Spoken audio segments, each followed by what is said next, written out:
I'm going to talk about the economics of medical care. This is an area in which, as we all know, there has been a trend toward ever greater government involvement. The spending for the provision of medical care inevitably leads to control over the fees that are charged for medical care.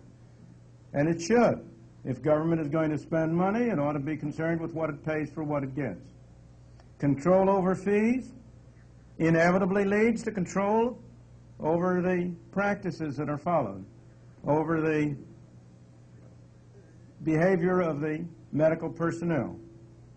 And if this trend continues, it inevitably leads to completely socialized medicine.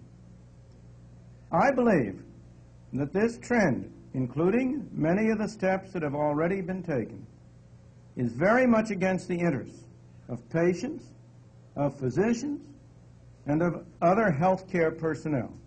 And in the brief time I have available today, I want to explain why I believe the trend is so much against their interests, why it has occurred, and what, if anything, can be done about it.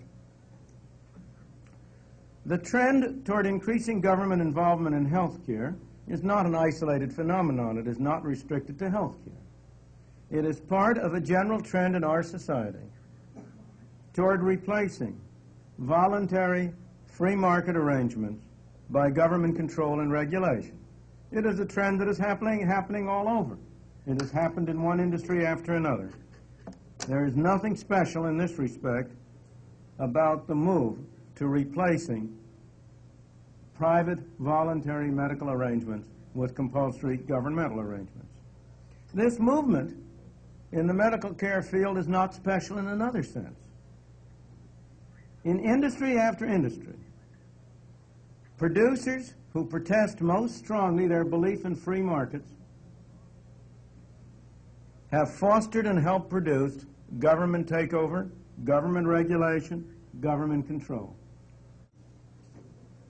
To begin with, a greater involvement of government in medicine may seem to serve the interests of at least the purveyors of medical care by providing an additional source of finance.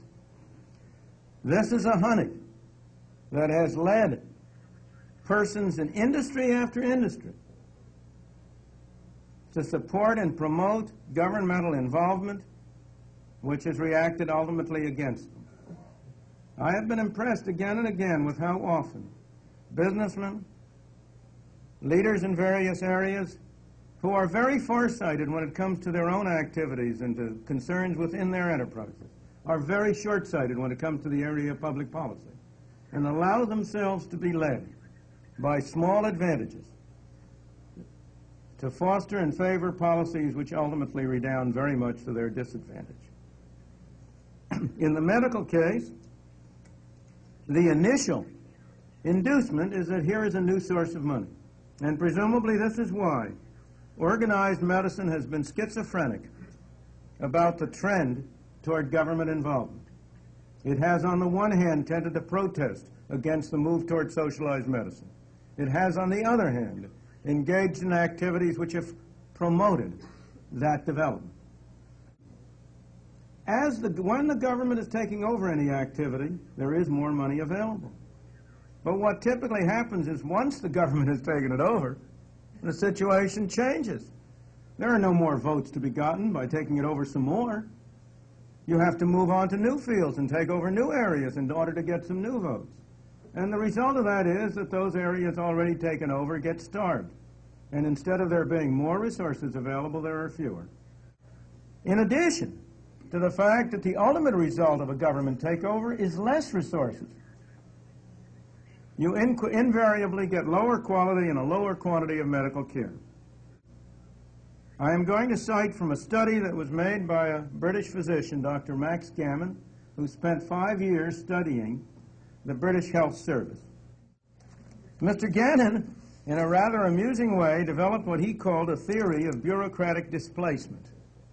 He argued that whenever you have any organization taken over by a bureaucracy like a government, what tends to happen is that input goes up and output goes down, that useless work tends to displace useful work in a further extension of Parkinson's laws.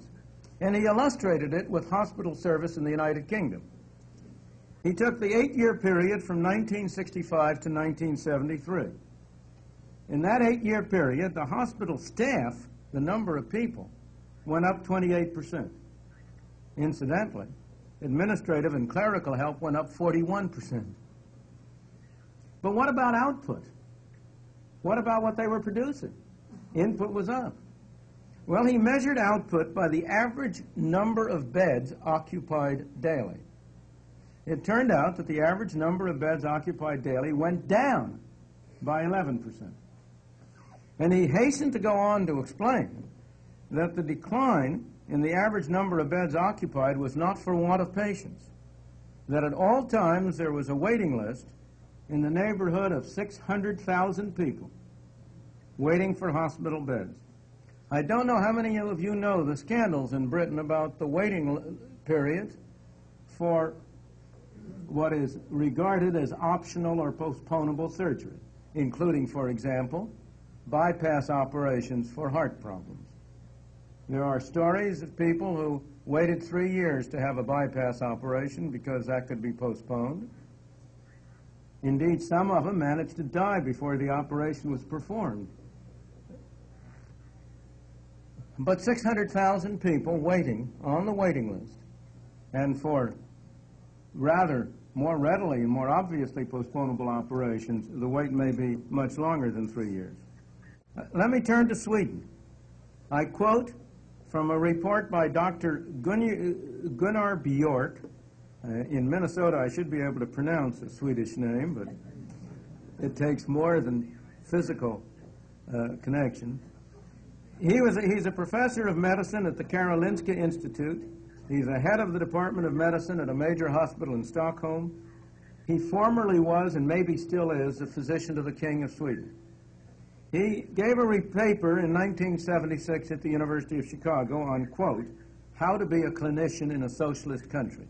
And I quote from his paper. It is obvious that the existence of a competing free market constitutes a continuous threat to the operation of a socialist public service, however heavily subsidized by taxpayers' money. The element of quality that derives from patients' personal preference for and confidence in certain doctors cannot easily be done away with so long as people are willing to pay for a free choice of physicians. To do away with such opportunities, therefore, has become a new goal of Swedish healthcare politicians. The introduction of these various regulatory processes has resulted in a cancerous growth in the numbers of medical administrators at all levels of incompetence. The Board of Welfare, I go on quoting, has recently issued a 60-page book trying to describe how to calculate the number of physicians needed to cover the necessary staff of any one clinical department. The book is a fascinating monument over the total absurdity into which legislators, administrators, and trade union representatives have finally brought a previously simple and efficient machinery.